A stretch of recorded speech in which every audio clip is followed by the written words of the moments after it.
Alors du coup, à la découverte du responsive web design, donc le but de cette soirée, c'est de démystifier un peu ce terme de responsive web design. Alors d'abord, qui je suis? Alors, moi, je m'appelle Mathieu Parizeau, je suis développeur web et Java chez SOAT depuis maintenant 2 ans et demi. Ça fait un peu plus de 10 ans que je fais du web maintenant. Vous avez mon Twitter, mon Google+, si jamais vous voulez me suivre. Et puis accessoirement, j'organise aussi sur mon temps libre avec d'autres personnes les Human Talks. Donc c'est des petits sujets de 10 minutes. On en fait 4, c'est tous les mois, tous les deuxièmes mardis du mois. Et donc c'est sur des sujets qui sont liés de près ou de loin à l'informatique et au métier de développeur principalement. Donc ça peut aller de choses assez variées. Ça peut être des réflexions sur notre métier en lui-même ou sur des technologies, des frameworks, des choses comme ça qu'on a rencontrées qui nous intéressent. Donc du coup, vous êtes les bienvenus. Le prochain, c'est le 11 mars. J'en profite pour faire un peu de publicité. Voilà. On a un site Meetup ou un site web. Alors, le responsive web, qu'est-ce que c'est que ce fameux responsive web design? Si vous êtes là, c'est que vous posez quand même un petit peu la question peut-être. Donc voilà, on va essayer de voir justement ce que c'est que le responsive web design. Alors qu'est-ce qu'on entend derrière ce terme de responsive? La première chose qui vient à l'esprit, et généralement la première chose qui ressort quand les gens en parlent, c'est s'adapter à la taille de l'écran. C'est le premier réflexe, c'est réussir à s'adapter aux nouvelles tailles d'écran qu'on a eues. On a été habitué à travailler sur des écrans d'ordinateurs de bureau qui avaient des tailles plus ou moins relativement fixes, où tu vois, on les a fixés. Maintenant, on a des smartphones, on a des tablettes, on a plein de choses, on va le voir. Et du coup, il va falloir s'adapter à cette taille d'écran qui peut fortement changer. Mais s'adapter à la taille de l'écran, en fait, ce n'est pas suffisant. Il va aussi falloir s'adapter à l'ergonomie. Nous n'avons pas manipulé un site ou même une application de la même manière que ce soit au clavier, à la souris, avec du tactile, avec un Kinect, à la voix, etc. Donc il va aussi falloir s'adapter à la manière dont on va utiliser le périphérique que l'on cherche à cibler avec notre site.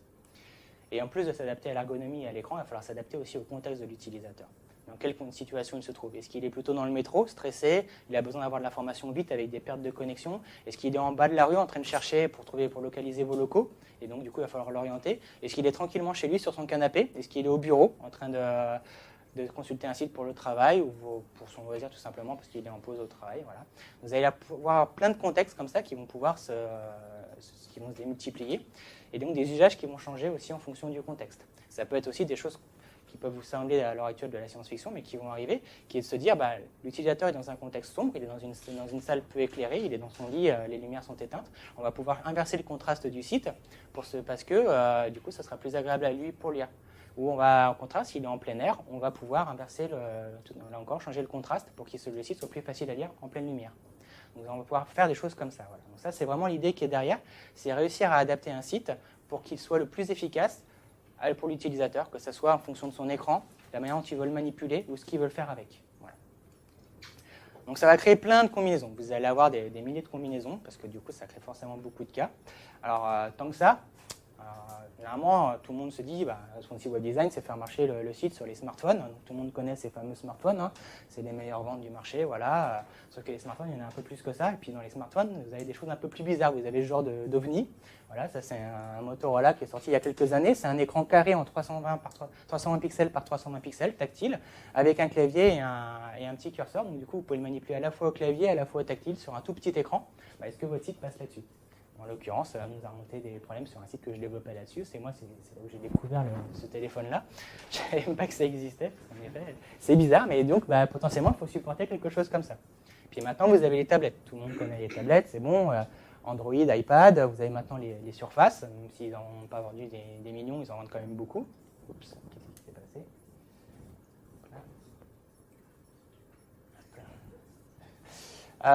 Donc voilà, mais dans les tablettes, vous n'avez pas que ces trois-là. Vous avez aussi ça. Kindle d'Amazon, c'est une tablette. Elle a du Wi-Fi, elle a un navigateur. Est-ce que votre site fonctionne sur une tablette Kindle? Parce qu'il y a beaucoup de gens qui ont des Kindle. Voilà. Est-ce que vous êtes même ne serait-ce que poser la question, est-ce que vous voulez supporter ce type de tablette-là ou non? Voilà. Vous avez les ordinateurs de bureau. Là, c'est facile. Les ordinateurs de bureau, on fait ça depuis 20 ans. Voilà, on les maîtrise, sauf que si on prenait des cas particuliers, cet ordinateur-là, maintenant, il est tactile. Avant, il ne l'était pas. Du coup, est-ce que votre ergonomie, elle est utilisable de manière tactile? Est-ce que ça ne va pas créer des bugs? Je ne sais pas. Puis celui-là, maintenant, ils ont des écrans Retina. Donc ça veut dire que vous allez avoir les mêmes problématiques que vous avez pour gérer certains types d'images sur smartphone haut de gamme. Vous allez aussi avoir maintenant les mêmes problématiques sur ordinateur de bureau. Avant, c'était facile, tous les ordinateurs de bureau avaient les mêmes types de dalles, les résolutions n'étaient pas forcément extravagantes. Maintenant, c'est le cas. Donc vous allez vous retrouver avec des problématiques qui finalement étaient associées à du mobile jusqu'à il y a quelques mois. Et maintenant, elles arrivent sur ordinateur de bureau. Donc il va falloir aussi s'adapter. Et puis vous avez les télés. Toutes les télés maintenant qui sont vendues dans le commerce ont du Wi-Fi, potentiellement un navigateur.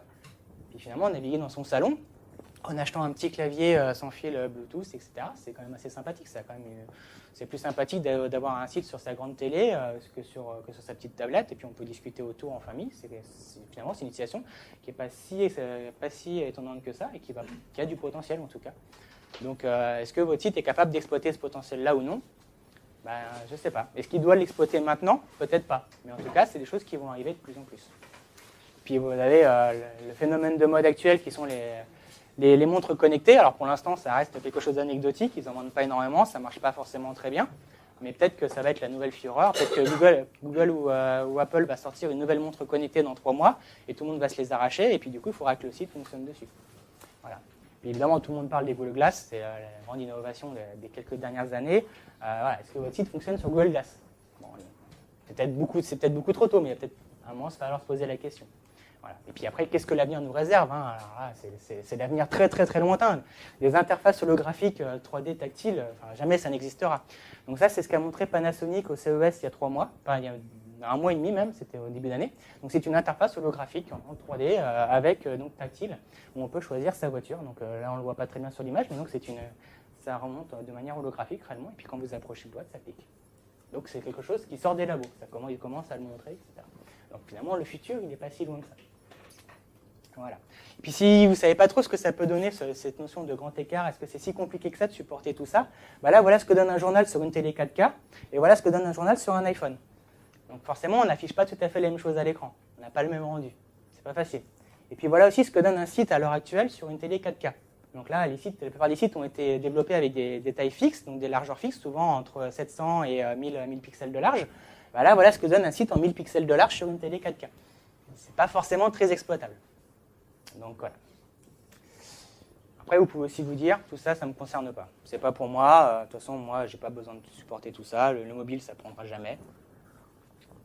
Les gens, jamais, ils achèteront des téléphones à 600 €, et de toute façon, ils les utiliseront jamais pour surfer, parce qu'en plus, les réseaux ne sont pas terribles. Alors déjà, il y a plein de gens qui ont basculé sur Responsive Web Design, que ce soit des journaux, donc le Boston Globe qui a été le premier à le faire, le Time, maintenant il y en a de plus en plus dans les journaux qui basculent petit à petit, que ce soit pour des sites institutionnels, vous avez Microsoft et Nokia, leurs sites institutionnels sont entièrement responsive. Des banques également, Boursorama vient de passer tout son site en Responsive Web Design. Donc c'est pareil, c'est pas une technologie très futuriste, les banques commencent à faire le pas.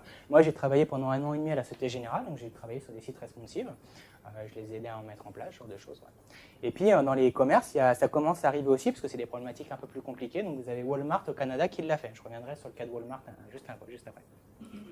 Alors quelques chiffres pour vous donner une petite idée de l'envergure de ce qui arrive au niveau du mobile. Donc en 2012, le mobile représentait 17% de l'usage Internet global dans le monde. Donc dans le monde, 17% des connexions étaient du mobile. Donc c'est beaucoup plus fort dans certains pays, comme en Afrique ou en Asie, où ils n'ont jamais eu de connexion fixe. Dans la plupart des pays, c'était un peu plus compliqué. Ils ont passé directement le pas du mobile. Mais aux États-Unis, ça représente quand même... Non, c'était en 2013, pardon, du coup. Aux États-Unis, ça représente quand même 15%. En Europe, ça atteint les 10%. Et puis ça ne fait que monter. Voilà, on a doublé en 1 an, en fait. En Europe, on a quasiment doublé en 1 an. Donc ça va augmenter de plus en plus vite. Un chiffre intéressant, 55% des Américains ont utilisé un smartphone pour accéder à Internet en 2012. Rien de transcendant non plus. Par contre, si je vous dis que près d'un tiers d'entre eux, c'est leur moyen d'accès à Internet principal. C'est-à-dire que par défaut, ils vont aller sur Internet sur leur mobile. Et si jamais ils ont vraiment un besoin très particulier, ils vont aller sur leur ordinateur. Parce qu'ils ont le mobile sur la main. Là, ça fait déjà beaucoup plus réfléchir. Et puis, prenons un cas concret. À Noël, en 2013, chez Amazon, 50% des commandes sont des commandes qui ont été passées via mobile, que ce soit via le site ou via l'application. 50% du chiffre d'affaires de Noël d'Amazon, ça représente des milliards de dollars. Voilà. Donc il y a un vrai marché quelque part qui est là. Donc ça, c'est ce qu'on appelle the mobile moment. C'est le moment en fait où la courbe des utilisateurs mobiles croise la courbe des utilisateurs non mobiles. Donc évidemment, votre nombre d'utilisateurs non mobiles a assez peu de chances de monter, sauf si vous êtes sur un marché qui est en croissance. Mais dans tous les cas, ce qui va se passer, c'est que la courbe sur le mobile, il y a de grandes chances qu'elle aille beaucoup plus vite que l'autre. Et donc du coup, à un moment, ils vont se croiser. Donc là, sur Facebook, ça a eu lieu en fin 2011. Parce que du coup, eux, leur audience est quand même très particulière. En effet, c'est des gens qui sont très mobiles, etc. Mais sur la plupart des sites, c'est en train d'arriver. Soit c'est arrivé l'année dernière, soit ça va arriver cette année, soit ce sera l'année prochaine. À la Société Générale, ils commencent à l'anticiper parce que c'est des choses qui vont arriver sans doute en fin d'année sur le site principal. Les courbes sont réellement vraiment sur ce mode-là, en fait, sur la plupart des sites établis. Donc, je reviens un peu sur l'exemple de Walmart. Donc, Walmart au Canada, ils ont passé leur site en responsive web design. Qu'est-ce que ça a donné pour eux? Ça a donné 20% de conversion en plus. Donc, il y avait 20% de personnes qui restaient sur le site qui avant partaient. Donc, c'est quand même pas négligeable. Et surtout, ils ont doublé leur vente sur mobile. Donc, pareil, c'est pas forcément négligeable. Ça ne représente pas un gros marché à l'heure actuelle, mais ça représente un marché qui est quand même capable de doubler sa croissance juste parce qu'on a mis à jour le site. C'est pas anodin non plus. Et puis après, si jamais tous ces chiffres un peu rébarbatifs vous ont pas plu, vous pouvez aussi vous dire que 75% des gens utilisent leur smartphone aux toilettes. Donc voilà, c'est un chiffre comme un autre, ça peut peut-être vous essayer de vous convaincre, ou encore pire, 10% des Américains utilisent leur smartphone pendant qu'ils font l'amour. Donc l'histoire ne dit pas ce qu'ils font. Est-ce qu'ils sont en train de jouer à Flappy Bird? Est-ce qu'ils sont en train de regarder YouPorn pour pimenter un peu la chose? Est-ce qu'ils sont en train de lire le Figaro ou les Échos pour justement baisser leurs ardeurs? Personne ne sait. Mais en tout cas, voilà, quelque part, il y a quand même un phénomène, le phénomène qui se cache en dehors du côté humoristique, c'est vraiment que les gens deviennent vraiment accros à leur téléphone et puis font de plus en plus de choses avec. Et voilà, donc quelque part, ça devient un outil indispensable de la vie quotidienne et cet outil permet d'accéder à Internet. Et cet outil est en train de devenir le moyen principal d'accès à Internet. Voilà. Donc ça fait quand même pas mal réfléchir. Alors maintenant qu'on a vu tout ça, j'espère vous avoir convaincu que ouais, le mobile, ça allait être important et que du coup, ça allait élargir aussi le spectre de support que vous allez devoir faire. Donc comment on peut supporter tous ces trucs-là? Parce que pour le coup, il y en a beaucoup. Alors première solution, la plus classique, on a déjà un site généralement qui est dédié aux ordinateurs de bureau. Il suffit de mettre à côté un site dédié au smartphone. Le problème, c'est que le site dédié au smartphone, il ne passe pas super bien sur tablette parce qu'il est un peu petit. Et du coup, le site dédié au PC de bureau, il n'a pas d'événements tactiles, l'ergonomie n'est pas terrible. Du coup, sur tablette, pareil, il ne passe pas. C'est pas grave, il n'y a qu'à refaire un site pour les tablettes. Alors par contre, est-ce qu'on commence à faire tout de suite le site pour les télés ou est-ce qu'on attend plutôt l'année prochaine? C'est une discussion qui est en cours avec le métier, on ne sait pas trop, ils se tâtent. Mais là, de toute façon, c'est fini, on arrête tout. Le PDG vient d'acheter une montre connectée, il vient de tester le site dessus, ça ne marche pas du tout. La semaine prochaine, il a une démo, il a une soirée avec des amis, il va à tout prix leur montrer le site sur sa super montre à 2000 €. Et du coup, toutes les équipes branle-bas de combat, vous migrez et vous passez tout le site sur la montre connectée. Ça va être un peu compliqué parce que la montre, elle n'a pas un très grand écran, c'est pas prévu. D'ailleurs, on a un portail, c'est pas forcément génial. Bon, il va falloir réfléchir. Donc évidemment, vous vous dites bien que ça, c'est pas une solution viable. Ça va pas marcher très très longtemps. L'idée qui est derrière, c'est donc de faire du responsive web design. Qu'est-ce que ça veut dire? Ça veut dire faire un seul site. Un seul site pour tous les gouverner, tous les maîtriser. Alors qu'est-ce que ça veut dire un seul site?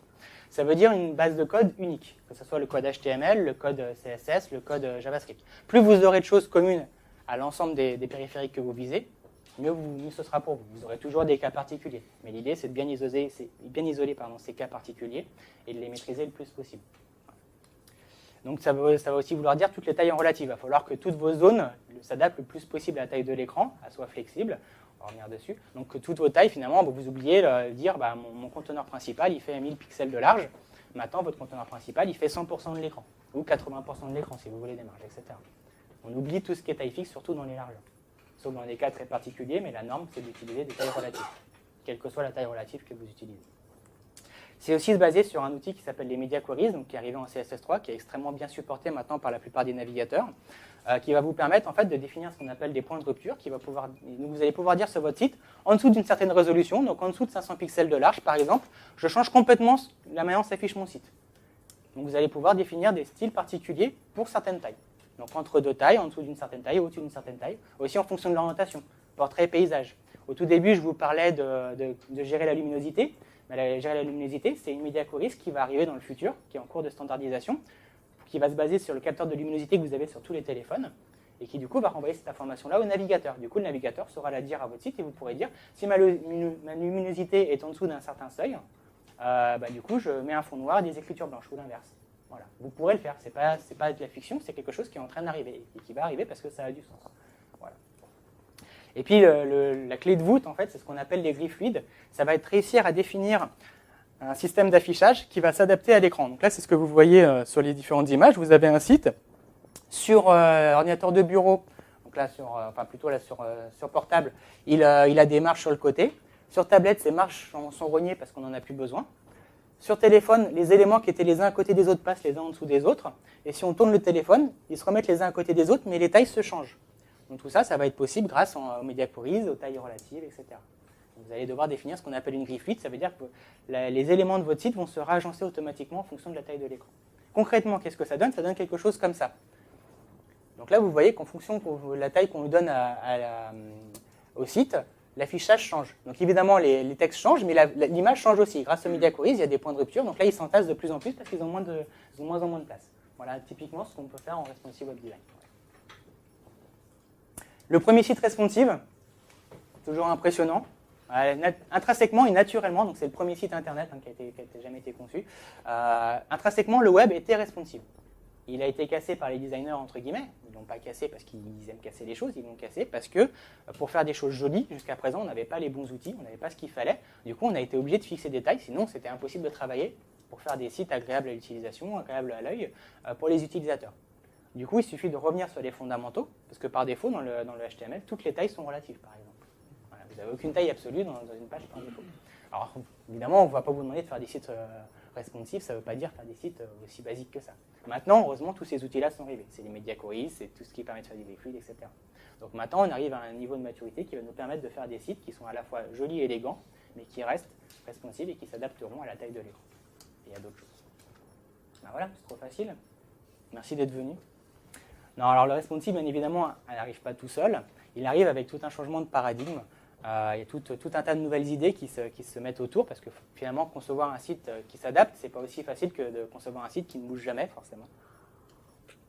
Donc donc il va falloir en fait apprendre à penser un peu différemment. La première chose qu'il va falloir réapprendre à penser, c'est que maintenant, on va concevoir les sites pour l'environnement le plus hostile possible pour eux. À l'heure actuelle, c'est les smartphones. Donc c'est ce qu'on appelle le mobile first. C'est penser son site d'abord pour le mobile. Pourquoi pour le mobile? Parce que c'est l'écran le plus petit, parce que c'est la connexion la moins bonne, c'est les vitesses de processeur les plus bas. Donc même si avec un iPhone 5, on aurait pu envoyer Armstrong sur la Lune, bah, ça reste que pour comparer à un ordinateur qui est capable de faire tourner les derniers jeux en 3D, on est très très très loin de la puissance actuelle. C'est ceux qui ont le moins de batterie, etc. C'est là où vous allez avoir le plus de contraintes. Et c'est plus facile de concevoir pour la contrainte forte et après de se dire bah, finalement maintenant j'ai plus de problème de réseau, bah, mon site il marchera que mieux puisqu'il a été conçu pour fonctionner sur des réseaux qui étaient déjà limités. Donc si vous lui donnez d'un seul coup une ADSL ou encore mieux une fibre optique, votre site ne s'en trouvera que mieux. Si vous avez appris à faire entrer tout ce que vous aviez besoin dans un petit écran, si on vous donne de la place, on vous donne de la liberté, on ne vous en enlève pas. Donc c'est plus facile. Par contre, la conception initiale est plus compliquée parce que c'est plus compliqué de concevoir un site pour le mobile. Mais plus vous l'intégrez tôt dans vos process de réflexion, mieux c'est. Et pour aller encore plus loin, c'est ce qu'on appelle le content first. Ce qui est important, c'est votre contenu, ce n'est pas la manière dont vous le présentez. Là, ce qui est important sur ce slide, j'espère que tout le monde sera d'accord avec moi, c'est ce qu'il y a dans les verres. Les verres, après, on peut les échanger, on peut en mettre d'autres. C'est un peu dommage parce qu'il y a certains verres qui sont adaptés à la boisson que vous allez boire, mais finalement, ce n'est pas ce qui est fondamental. Voilà. Donc là, c'est pareil, vous allez devoir repenser vos sites pour penser en termes de contenu. On va parler d'un carrousel, on va parler d'une liste de comptes, une liste de formations, etc. Après, comment on les représente? Peut-être que ce sera un carrousel. Peut-être que ce sera un carrousel sur ordinateur de bureau. Peut-être que ce sera une liste tout simplement sur smartphone. On ne le sait pas. Au moment où on fait la conception, au moment où on réfléchit le site, on ne peut pas le savoir. Parce que du coup, il y a trop de possibilités. Voilà. Donc du coup, pensez d'abord à votre contenu, c'est ce qui est important. Et donc, il va falloir réussir à s'adapter à son environnement. On disait, il y a une base de code unique, sauf qu'il y a tout un tas de choses à supporter, des écrans différents, qui ont des capacités différentes, qui ont des versions différentes, donc du coup, qui n'ont pas forcément tout. Ce qu'on veut mettre dedans. Donc il va falloir s'adapter. Pour ça, il y a deux approches. La première, c'est ce qu'on appelle l'amélioration progressive. Vous partez de la chose la plus basique, vous faites le site qui va marcher partout, le plus petit dénominateur commun. Et en fonction des capacités de votre périphérique, que ce soit un téléphone, une tablette, un ordinateur, vous allez l'améliorer. Et puis si votre ordinateur permet de faire encore mieux, vous allez encore l'améliorer, jusqu'à ce que vous obteniez le site de vos rêves, qui soit parfait et qui soit le plus joli possible. D'accord ? Il y a l'approche inverse qui s'appelle la dégradation élégante. C'est que là, vous allez partir d'un site qui est directement conçu pour le meilleur cas, parce que du coup, vous voulez un site éclatant, et puis vous allez retirer les choses quand vous vous rendez compte qu'elles ne sont pas supportées, jusqu'à obtenir la chose la plus minimaliste. D'accord ? Alors pourquoi il y a ces deux approches-là? Tout simplement parce que sur un projet, on est limité par du temps, on est limité par de l'argent, on est limité par tout un tas de facteurs qui font qu'on est obligé de faire des compromis. Or, les compromis, ils arrivent quasiment systématiquement en fin de projet. Donc si vous partez d'une approche où vous vous dites, je supporte en premier les téléphones, parce que généralement c'est les téléphones les plus bas de ma liste, et puis je monte progressivement, il y a de grandes chances que vous ayez à faire des compromis sur la finalisation de votre site, et donc du coup sur le rendu sur les meilleurs téléphones. A l'inverse, si vous faites d'abord un site qui est génial, et qu'à fur et à mesure vous enlevez des choses, ce qui risque de se passer plutôt, c'est de se dire, bon là on devait supporter ce téléphone-là, il est vraiment pas terrible, on n'a plus trop le temps, ça vous dérange si on l'enlève de la liste. Typiquement, c'est ce qui va se passer. qui s'est passé sur mes projets. Donc ça va dépendre de où vous voulez mettre le compromis. Est-ce que vous voulez un panel le plus large possible? Dans ce cas-là, vous voulez faire de l'amélioration progressive. Ou est-ce que vous êtes prêt à sacrifier un certain nombre de vos utilisateurs, finalement, parce que c'est ça qui est derrière, quand même, mais à avoir une expérience magique pour peut-être le gros de vos utilisateurs. Donc ça va dépendre de tout un tas de facteurs.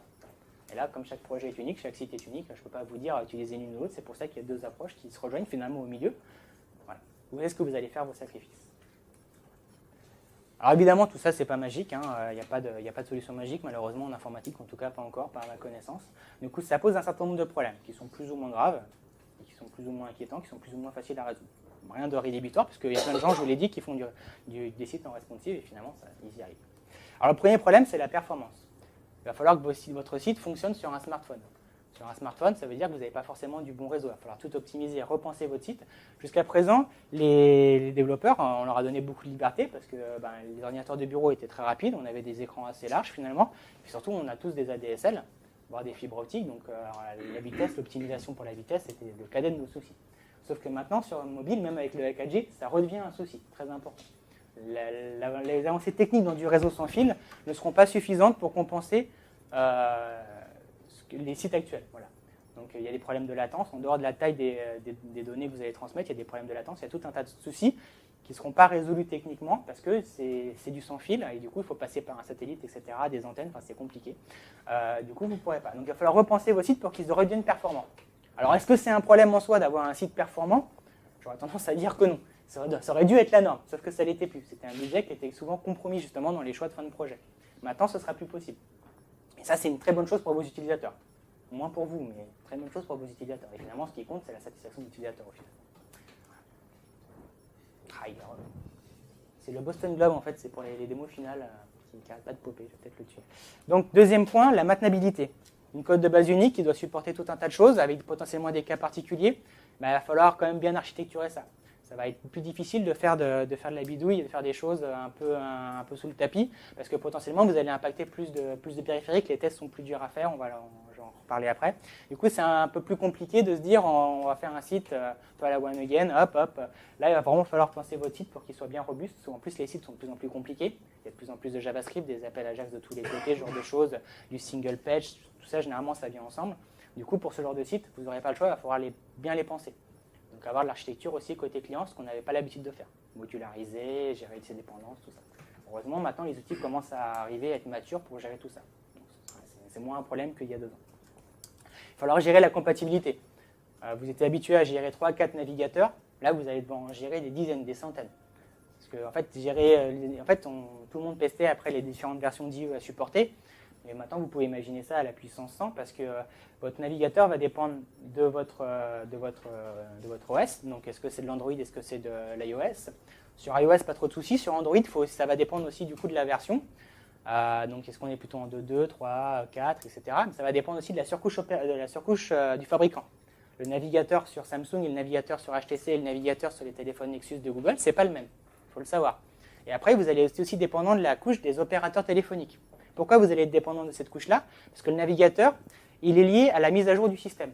Sauf que la mise à jour du système, elle est mise à disposition par Google sur Android. Ensuite, le fabricant, Samsung par exemple, le valide sur son téléphone, le met à disposition de l'opérateur téléphonique, qui est celui qui va vérifier, qui va rajouter sa petite surcouche avec ses petits raccourcis qui vont bien, et qui va déployer la mise à jour sur vos téléphones. Si vous avez des téléphones opérateurs, c'est ce qui se passe. Ce qui fait que vous allez potentiellement avoir des bugs que vous savez qui sont corrigés, mais du coup, comme l'opérateur téléphonique n'a pas encore déployé la mise à jour, et ben du coup, vous les aurez. Et ce qui est le pire, c'est que selon l'opérateur, le déploiement peut être plus ou moins rapide. Vous pouvez avoir du coup des utilisateurs Orange et des utilisateurs SFR qui ont le même téléphone, mais qui ne sont pas sur la même version d'Android et qui n'ont pas du coup le même navigateur. Donc vous vous retrouvez avec 2 S3 qui sont tous les 2 à jour, que vous ne pouvez pas mettre à jour par exemple, mais qui du coup sont dans des versions différentes et qui un a un bug et l'autre ne l'a pas. Donc voilà, vous pouvez vous retrouver face à ces cas-là. C'est des cas qui ne sont pas faciles à gérer. Il va falloir aussi apprendre à accepter le fait que vous ne pourrez pas tout gérer, ce n'est pas possible. Trouver des composants graphiques adaptés, ça c'est pas facile. En plus, généralement, les gens du métier, le marketing, etc. aiment beaucoup les choses très visuelles. Ça se comprend, les utilisateurs aiment bien ça aussi en général. Par exemple, trouver un carrousel qui fonctionne sur tous les smartphones, toutes les tablettes et tous les navigateurs du marché, c'est très compliqué. Voilà, donc vous allez devoir vous adapter un petit peu. Pareil pour les date pickers. Les date pickers, en fait, c'est quelque chose d'assez compliqué, parce que l'ergonomie sur mobile et sur ordinateur de bureau, c'est pas du tout la même. Il y en a qui commencent à arriver en étant responsive, mais ils ne sont pas forcément très réactifs en termes de réactivité vraiment utilisateur. Voilà, c'est parce que c'est des composants qui sont très compliqués en JavaScript. Vous ne pouvez pas forcément utiliser les date pickers natifs parce qu'ils sont très basiques. Vous ne pouvez pas les styler, vous ne pouvez pas mettre des jours fériés au milieu qui ne sont pas sélectionnables. Il y a encore un certain nombre de navigateurs sur lesquels ils ne fonctionnent pas ou mal. Donc du coup, voilà. Donc il va falloir aussi repenser un peu les composants. Maintenant, la palette de composants que vous allez avoir, il va falloir la valider sur tout ce qu'on a vu de compatibilité, avec tous les problèmes que ça pose. Il va falloir aussi réfléchir à comment vous allez gérer vos images. Vous n'allez pas évidemment envoyer les mêmes images sur un smartphone bas de gamme et sur un MacBook Pro Retina. Parce que du coup, vous n'avez pas la même bande passante, vous n'avez pas la même qualité d'écran, etc. Donc ça, c'est surtout valable en fait quand on parle d'image, on parle vraiment de photos, quand vous voulez mettre des grandes photos de fond, si vous avez des articles avec des photos, des illustrations, des choses comme ça. Pour des icônes, ça se gère relativement bien, c'est juste des petits pictogrammes, vous aurez moins de soucis déjà. Et puis, il va falloir aussi revoir vos process. Donc là, j'ai carrément une présentation entière qui est dédiée à ça, parce que c'est un vaste sujet. Comment réfléchir dans l'organisation, dans notre projet, à un site responsive. Comment on faisait jusqu'à présent? C'est simple, on établissait des wireframes, en plus souvent avec des composants graphiques dedans. On donnait ça aux designers, à la création, aux créatifs. Ils nous faisaient des super maquettes Photoshop. Les maquettes partaient chez l'intégrateur, on ne savait pas trop ce qu'ils faisaient avec, et au final, on avait un site web. Puis après, il suffisait juste de faire les comparaisons pixel perfect entre les deux, parce que de toute façon, tout était en taille fixe. Sauf que maintenant, ça, c'est plus possible. Qui est chargé de passer de la maquette qui a été pensée soit pour le mobile, du coup, soit pour le desktop, qui va faire les transitions entre les deux? Est-ce qu'il faut faire des maquettes pour chaque type d'écran? Les résolutions d'écran, il y en a des milliers aussi. Voilà. Donc tout ça, il va falloir y réfléchir, et tout ça, c'est un peu compliqué aussi. Donc, voilà. Il va falloir aussi repenser sa stratégie de test pour les problèmes de compatibilité, mais pas que, parce que maintenant, il va falloir tester votre site. Comment il réagit quand vous perdez le réseau? Comment il réagit quand vous avez perdu le réseau et qu'il revient? Est-ce que votre site crache complètement? Est-ce qu'il faut recharger la page? Est-ce qu'il est capable de se récupérer tout seul ou pas? Voilà. Qu'est-ce qui se passe si la connexion est trop lente? Est-ce que le site est complètement inutilisable ou est-ce qu'il est quand même utilisable, c'est juste qu'il est diminué fonctionnellement? Est-ce qu'il n'use pas la batterie intensément?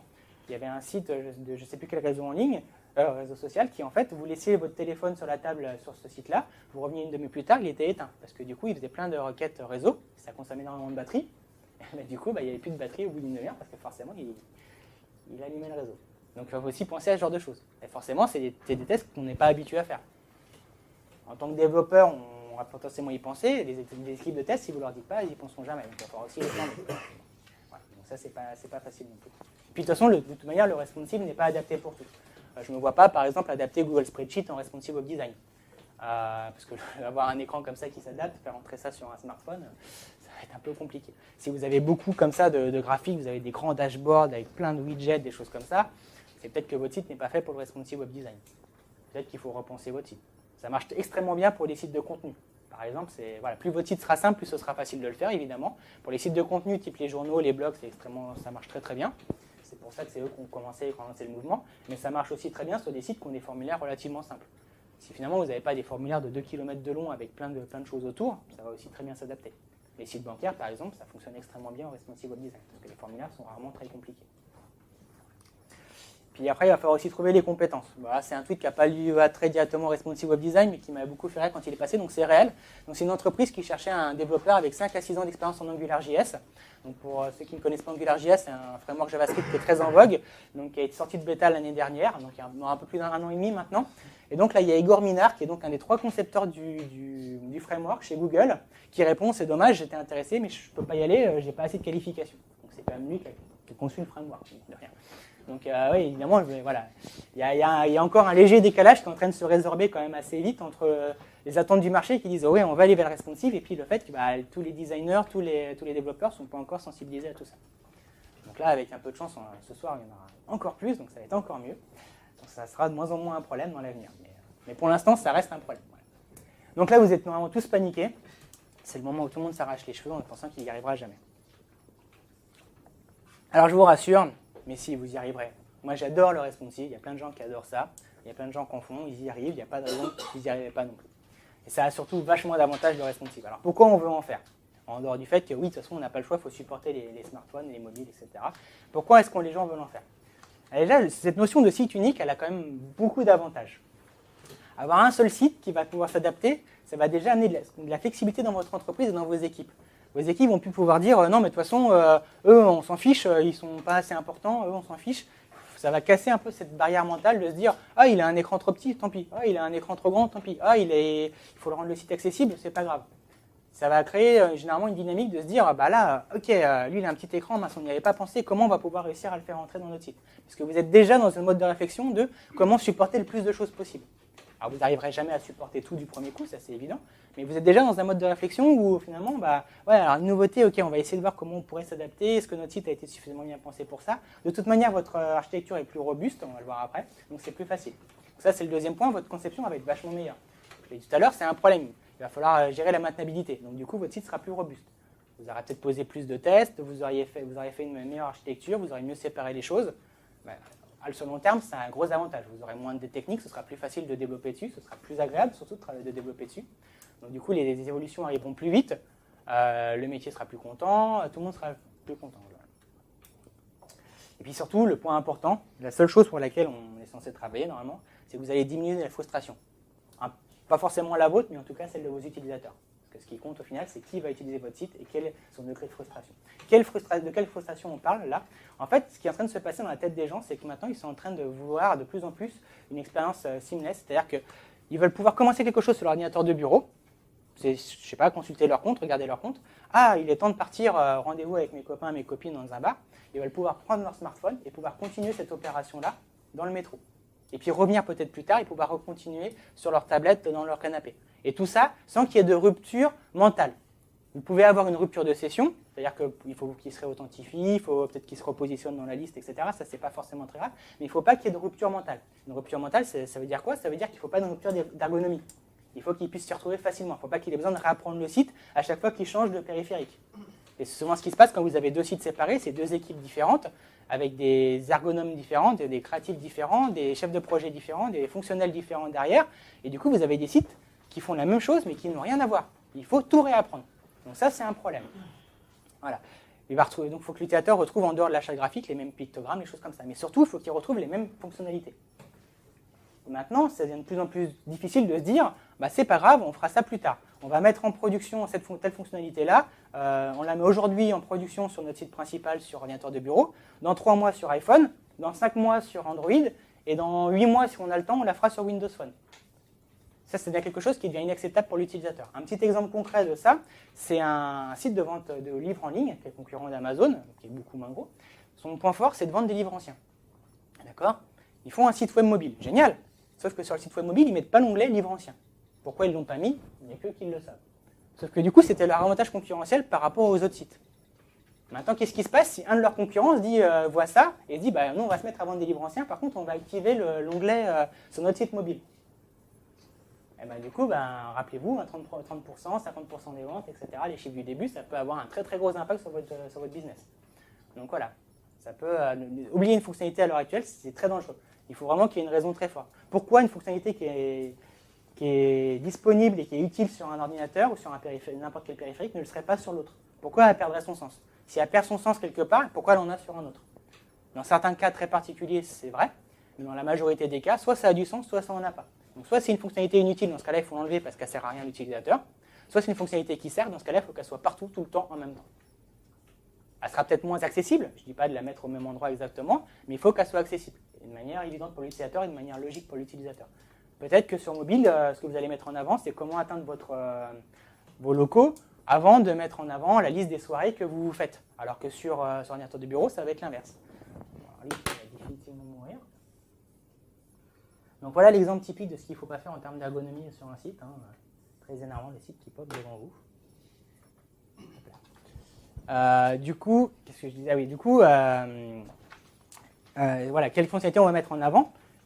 Ça va être de la discussion. Quel contenu est plus prioritaire selon une plateforme? Ça peut changer. Par contre, il ne faut pas se dire, sur desktop, personne ne veut venir chez nous. Du coup, sur ordinateur de bureau, on ne va même pas mettre le plan pour venir dans notre entreprise. C'est quand même un pari un peu risqué. Voilà. Donc, c'est des choses qui vont devoir se faire. Et au final, tout ça, ça va contribuer à diminuer la frustration de votre utilisateur parce qu'il va se retrouver toujours en terrain conquis. Ça va être facile pour lui, vous allez lui faciliter la tâche. Et surtout, vous allez simplifier votre site parce que je l'ai dit tout à l'heure, mobile first, vous allez penser votre site pour le mobile, vous allez le penser simple. Vous allez penser facile à utiliser, facile à manipuler. Et du coup, ça va aussi se retranscrire sur votre site d'ordinateur de bureau, et généralement, les utilisateurs apprécient.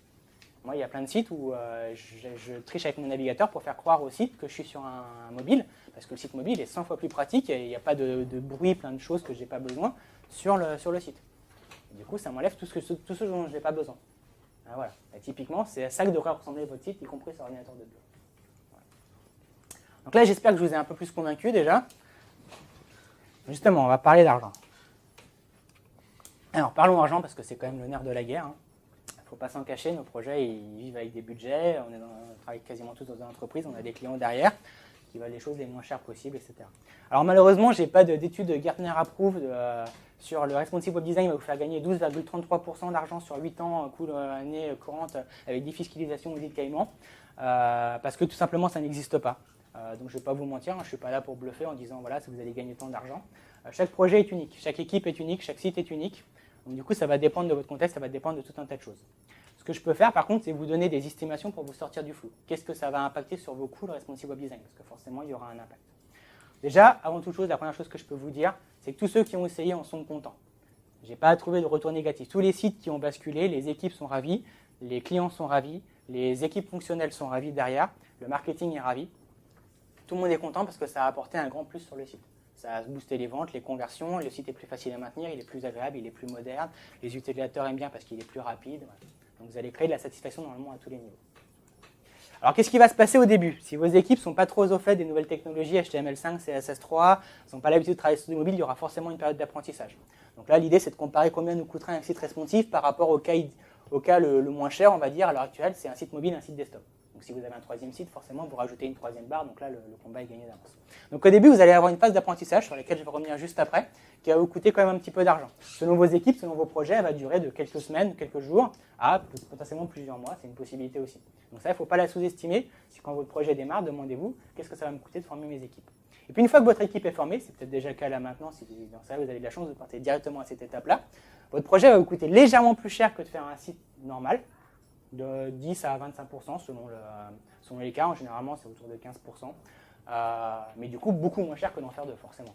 Parce que du coup vous n'avez qu'une seule équipe, voilà, il n'y a pas de switch de projet constamment, il n'y a pas deux bases de code à maintenir, quand il y a un bug il est corrigé dans les deux automatiquement. Puis en milieu de projet, on a ce qui s'appelle la dette technique. Donc du coup, le code, on oublie un peu ce qu'on a fait, on ne sait plus trop, il est de plus en plus compliqué à maintenir. Quand vous avez deux projets, la dette technique, elle ne diminue pas, hein, elle s'additionne. Donc du coup, vous avez deux dettes techniques à maintenir. Alors que si vous en avez qu'un, vous n'avez qu'une dette technique. Et si en plus vous avez bien conçu votre site dès le début, elle peut être potentiellement même légèrement moins forte. Mais même sans partir de cet a priori-là, si on part du principe qu'on a une dette technique qui est toujours linéaire sur tous les projets, elle sera forcément deux fois moins forte en milieu de projet si vous n'avez qu'un projet et pas deux. Et puis du coup, en fin de vie, forcément, votre site vous allez coûter beaucoup moins cher. Quand votre site il a 5-10 ans, il va toujours coûter moins cher en responsive que maintenir deux sites. Alors, quand c'est un site, je ne peux même pas imaginer. Voilà un peu ce qui va se passer. Alors revenons un peu sur cette histoire d'apprentissage. L'apprentissage, pourquoi ça coûte aussi cher au début de passer au responsive web design? La première chose, c'est que ça va changer la manière de penser ces sites. Je l'ai dit, du coup, toutes les révolutions, ça amène du chaos, ça amène des problèmes, ça amène de la résistance. Du coup, il faut casser ces bastions de résistance qui vont se former petit à petit. C'est du travail humain, donc au début, ça ralentit le projet, c'est pas forcément facile. Ne sous-estimez jamais cette partie-là, ça fait partie du changement. On le voit à chaque changement de mode de réflexion en informatique, c'est-à-dire tous les 5 ans globalement, ça amène des ruptures de réflexion et du coup, les équipes résistent à tous les niveaux de l'entreprise. Donc ne sous-estimez pas ça. L'autre chose qui va se passer, c'est que vos process vont dérailler, forcément. Vos process sont prévus pour faire des sites qui sont très carrés. Maintenant, vos sites ils vont bouger un peu dans tous les sens, ça va être différent en tout cas. Du coup, il va falloir réfléchir à comment gérer tout ça. Voilà. Donc au début, ça ne va pas forcément être facile non plus. Vos développeurs vont devoir arrêter de bidouiller. Si vous êtes encore à mettre des variables globales, d'insérer tous vos fichiers JavaScript en vrac dans votre code, il va falloir arrêter ça. Ce ne sera plus possible. Si vous avez encore des styles dans vos pages HTML, ça va être un peu plus compliqué. Du coup, il va falloir aussi apprendre à bien penser ces sites, bien les structurer. Donc, c'est des compétences qui ne sont pas forcément présentes dans les équipes. Donc, du coup, il va falloir les amener dans les équipes ou former les équipes pour qu'elles adaptent ces compétences et qu'elles adaptent ces nouvelles moyens de travailler. Il va falloir aussi apprendre à réfléchir sur un site qui ne fonctionne plus sur une ADSL. Ça fait maintenant presque 10 ans qu'on a été formaté à penser sur des connexions ultra rapides. Et d'un seul coup, il faut de nouveau réussir à penser sur « mince, qu'est-ce qui se passe si j'ai plus le réseau ?» ça m'est jamais arrivé de ne pas avoir le réseau sur Internet, sauf quand ma box ça tombe en panne. Mais dans ce cas-là, de toute façon, j'ai plus du tout de réseau, c'est plus grave, c'est pas grave. Là, vous allez avoir le réseau, mais il va revenir, il va repartir, il va revenir, il va repartir. Il va falloir commencer à penser comme ça. Et ça, c'est un mode de pensée qui est un peu différent, qui est difficile à adopter au début. Mais n'ayons pas peur, allons-y gaiement. Après tout, pourquoi pas. Donc, je vais vous donner quand même quelques pointeurs pour commencer, parce que c'est mieux si on a toujours les petites idées sur par où on peut commencer au début. Donc la première chose, ça va être de trouver les bonnes métriques. Quand on se lance dans un projet informatique, que ce soit une refonte, des nouvelles choses, des nouvelles évolutions, c'est toujours bien d'avoir des métriques. Qu'est-ce qu'on avait avant, qu'est-ce qu'on veut avoir après, quels sont nos utilisateurs, là en l'occurrence pour le responsive web design, quels sont nos utilisateurs, quels périphériques ils utilisent, quelles fonctionnalités ils utilisent le plus, est-ce qu'ils utilisent des fonctionnalités différentes sur mobile et sur desktop si vous avez déjà deux sites. Et du coup, plus vous aurez de métriques, plus vous connaîtrez votre base utilisateur, mieux ce sera pour vous, plus ce sera facile. Si après vous vous fixez des objectifs, vous allez aussi pouvoir voir si jamais vous les avez atteints. Regardez des objectifs réalistes quand même. Très important, commencer petit. Ce n'est pas forcément une bonne idée, surtout si vos équipes ne sont pas habituées à faire du responsive, de commencer par la refonte du site institutionnel qui fait 4000 pages dans un portail, etc. Vous risquez de vous y casser les dents. Les approches Big Bang en informatique, ça ne marche jamais. Personne ne sait faire, on n'a jamais réussi à les faire. À chaque fois, ça finit en projet soit avorté, soit qu'on coûtait 5 fois le budget. Donc commencez petit. Vous avez un nouveau site qui se lance, index, une nouvelle fonctionnalité qui se lance, pourquoi pas essayer de la faire en responsive. Plus l'impact de la fonctionnalité sera petit, moins vous aurez de risques, donc plus ce sera facile d'essayer des nouvelles choses et de se tromper. Voilà. Et plus votre impact est gros, forcément plus la conséquence de se tromper sera importante. Donc essayez de commencer sur des petits projets qui se lancent. Au début, c'est très important, restreignez votre périmètre. Ça ne sert à rien d'essayer de supporter les 5000 téléphones qui existent dans le monde et puis les 4 versions pour chaque téléphone, donc les 20 000 combinaisons potentielles. Bon, je vous rassure, il y en a peut-être un peu moins que ça, mais vous n'y arriverez pas. Ce n'est pas possible. De toute façon, personne ne sait faire à l'heure actuelle. Restreignez-vous. Donc là, ça revient sur les métriques. Qu'est-ce qu'utilisent vos utilisateurs? Qu'est-ce qui est pertinent de faire? Alors, iOS, évidemment, les derniers Android, bien sûr. Est-ce que vous avez beaucoup d'utilisateurs sur Windows Phone? Si vous avez un site qui est dédié au développement sur Android, probablement pas. Si vous avez un site qui est utilisé, qui explique comment faire des choses sur SharePoint, il y a peut-être des chances. Donc ça va dépendre de votre audience là aussi. Il n'y a que vous qui pouvez le savoir. Mais en tout cas, ne partez pas sur un périmètre trop large au début, vous allez vous y casser les dents, ça va vous démoraliser, les équipes n'y arriveront pas et c'est pas bon. Donc restreignez et puis élargissez au fil de l'eau. Et n'hésitez pas à vous aider de framework. Donc vous avez par exemple jQuery Mobile qui, contrairement à son nom l'indique, marche extrêmement bien sur ordinateur de bureau. Et finalement, c'est un framework responsive qui vous permet de faire des sites très rapidement, très facilement.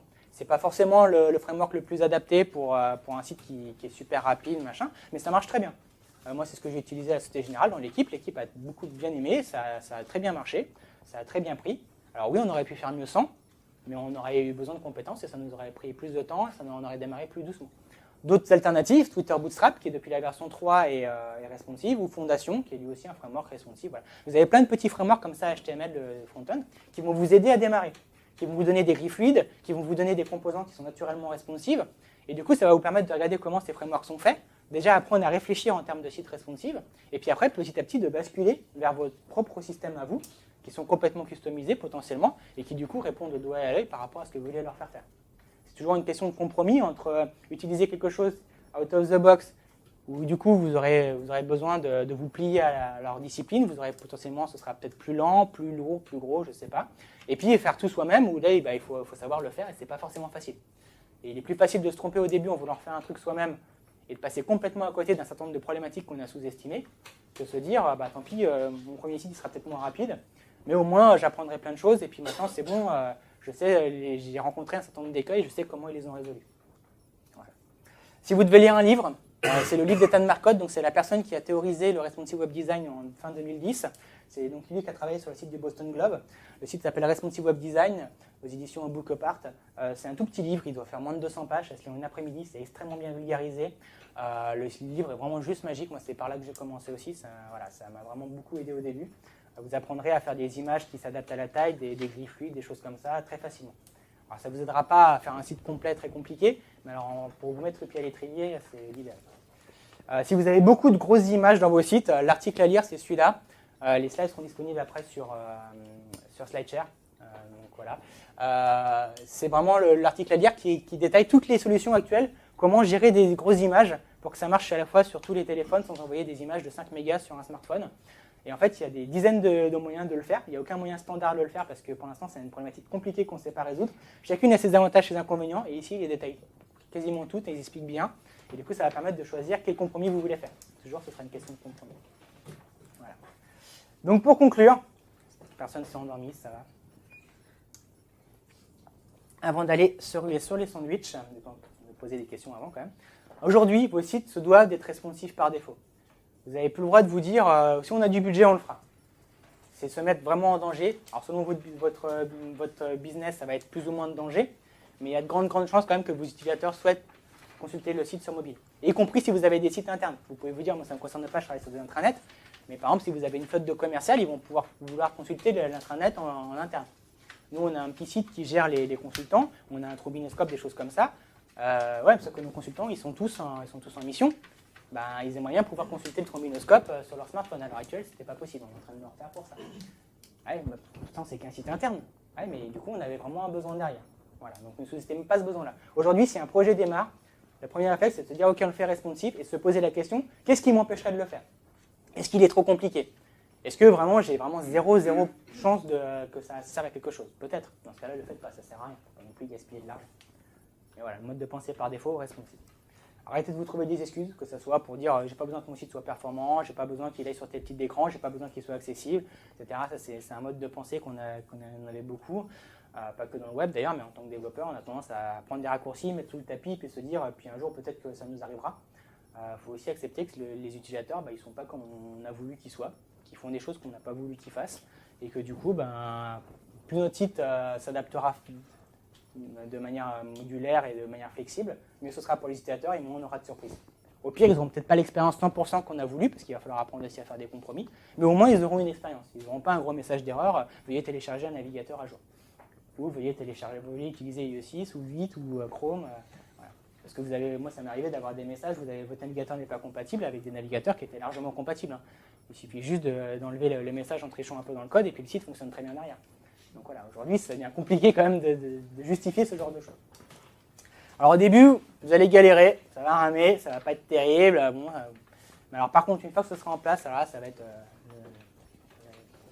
le grand kiff en pleine mer. Vous allez atteindre un niveau de zénitude généralement qui est assez sympathique. Alors je vous rappelle, ça ne sert à rien d'attaquer l'éléphant qui est dans la pièce directement, attaquez pas votre gros site, commencez petit, commencez simple, faites des choses simples au début. Et puis n'oubliez jamais de mesurer, toujours mesurer ce que vous faites, mesurer vos progrès, faire de l'A/B testing, faire des tests d'utilisabilité, mesurer tout ce que vous faites, les choix que vous prenez, les décisions que vous prenez, c'est très important, on ne le fait pas assez souvent. Plus vous aurez de métriques, plus vous saurez ce que vous faites, et moins vous avez de chances de vous tromper. Ou si vous vous trompez, vous vous en rendrez compte le plus tôt possible. Voilà, et ça c'est aussi important. Voilà, merci à vous, et puis si vous avez des questions,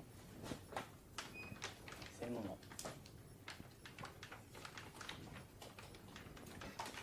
Niveau outils de test, ouais.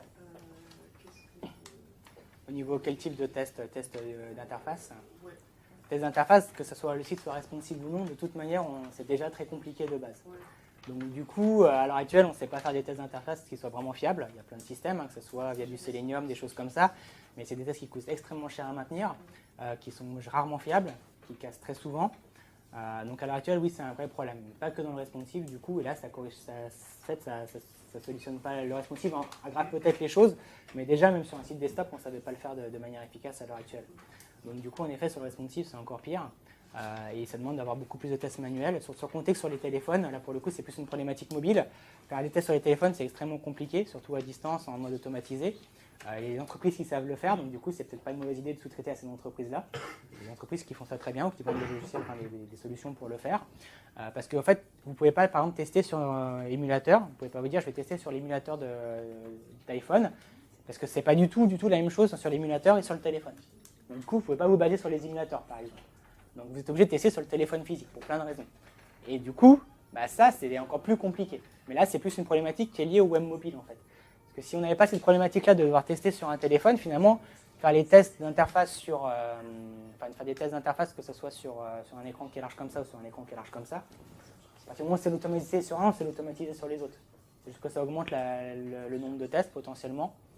Mais voilà, après, ce que je préconise, c'est surtout sur les tests de régression comme ça, automatisés sur les interfaces, C'est ce que vous testez qui ne régresse pas, c'est le fonctionnel. Et c'est le graphisme, c'est compliqué. Or là, comme vous n'avez qu'un seul site, son fonctionnel, il est censé être à minima très très proche, au mieux identique. Du coup, si vous avez réussi à avoir une ergonomie exactement identique, c'est-à-dire que vous cliquez sur les mêmes boutons qui ne sont pas forcément au même endroit, bah là, votre test, il marchera toujours. Parce que du coup, généralement, ce que fait le test, c'est simuler des clics sur les boutons, et là, fonctionnellement, ça fonctionnera toujours. Donc, votre test, il marche. Après, si vous avez déplacé le bouton, là, il faudra peut-être gérer un cas particulier, parce qu'il faut faire apparaître le bouton qui était dans une zone, voilà. Mais sinon, le test ne sera pas forcément très cher à adapter. La vraie problématique, en fait, c'est réussir à tester dans des conditions proches de la réalité. Et du coup, pour ça, il faut les téléphones, il faut les périphériques, et ça, c'est compliqué, ça coûte cher. Donc là, le mieux, c'est de se rapprocher d'entreprises qui font ça, qui vous permettent d'automatiser tout ça. Donc là, c'est pareil, c'est des choses qui sont en cours d'élaboration, donc c'est pas encore parfait, mais il y a des solutions qui arrivent qui sont de plus en plus efficaces. Il y a des entreprises qui deviennent assez bonnes là-dedans, qui se spécialisent là-dedans. Il y a des solutions, même vous, sur le poste de développeur, où vous branchez 4 téléphones et quand vous naviguez sur votre ordinateur de bureau, vous voyez l'interface du téléphone. Quand vous scrollez, ça scrolle sur tous les téléphones en parallèle. Du coup, vous pouvez avoir tout sous les yeux, vous voyez tout ce qui se passe sur 4 téléphones à la fois. Enfin, autant que vous en voulez, parce qu'après, il faut des problèmes de port USB, mais voilà, donc avec des multiprises USB, vous pouvez en mettre plein. Et du coup, il y a des logiciels qui existent qui font ça. Dans Chrome, c'est directement dans les outils de développeur Chrome, vous pouvez faire ce genre de choses, par exemple. Il y a des plugins qui le gèrent. Après, il y a des choses dans la suite Adobe, par exemple, qui le gèrent, Adobe Edge. Voilà, il y a des outils, voilà, il y a Ghost, je crois que c'est Ghost Lab qui fait ça aussi sur Mac. Voilà, enfin, il y a des outils qui arrivent quand même. Mais c'est encore relativement jeune, c'est encore du travail à faire là-dessus. Clairement, les tests, tout ce qui est test, tout ce qui est outil de conception en amont, tout ce qui est outil de test en aval, c'est encore compliqué. Parce que pour l'instant, on s'est vraiment intéressé à résoudre les problématiques des développeurs. Donc ça, on y arrive assez bien, parce que finalement, c'est les développeurs qui ont drivé la chose. Donc on commence à savoir à peu près bien résoudre les problèmes des développeurs, sauf les images qui ont encore un peu de mal, mais on va y arriver quand même. Par contre, on ne s'est pas trop soucié jusqu'à présent de avant-après. Là, on commence à s'y intéresser, donc des outils de conception arrivent, des outils de test arrivent. Et puis, je pense que d'ici 1 an, 2 ans, ce sera bien stabilisé. Voilà. Il y a encore quelques mois, quelques années à galérer un petit peu. Mais ça, c'est vraiment des problématiques qui sont propres au mobile, en fait. Donc, c'est à partir du moment où vous avez fait le choix d'avoir un site mobile, vous aurez forcément ces problématiques-là. Voilà. Est-ce qu'il y a d'autres questions? Non? Je vous propose du coup d'aller manger. Ouais. Sur iOS 7, comment ça se passe avec cette... Alors, pour les problèmes, du coup, pour la compatibilité, sur iOS 7, est-ce que tu as besoin que ton site soit responsive? Mobile sur iOS 7, il n'y en a pas. Les tablettes sur iOS 7, il n'y en a pas. Les télés sur iOS 7, il n'y en a pas. Du coup, à quoi ça sert dans ton site responsive sur iOS 7? Ce que tu veux, c'est que ton site soit responsive sur tous les autres navigateurs, sauf IE. Enfin, sauf IE 6, 7, 8. Mais du coup, ce qui va se passer, c'est qu'iOS 7 va ignorer tout ce que tu as fait. Tu vas pouvoir mettre via, par exemple, des inclusions, des commentaires conditionnels, tu vas pouvoir inclure une feuille de style différente pour iOS 7. Une chose que j'ai faite, alors iOS 7 c'est quand même bas pour le coup, mais IE 8, il commence à avoir des choses un peu intéressantes. Moi, ce que je m'étais amusé à faire, c'est que du coup, j'avais un site avec un tableau, quand on le diminuait, le tableau changeait de forme et du coup, se mettait en mode ligne sur smartphone. Donc voilà, j'avais fait ça grâce à une norme CSS qui s'appelle les Flexbox, qui est encore assez moderne, donc qui ne fonctionnait absolument pas sur IE 8. Et du coup, sur IE 8, qu'est-ce que j'ai fait? J'ai mis une feuille de conditionnel, j'ai utilisé le mode display table cell, qui me permet d'afficher des divs en forme de tableau. Et du coup, j'avais mes tableaux, sauf que du coup, quand je réduisais, ça faisait plus du tout la même chose que sur les autres navigateurs.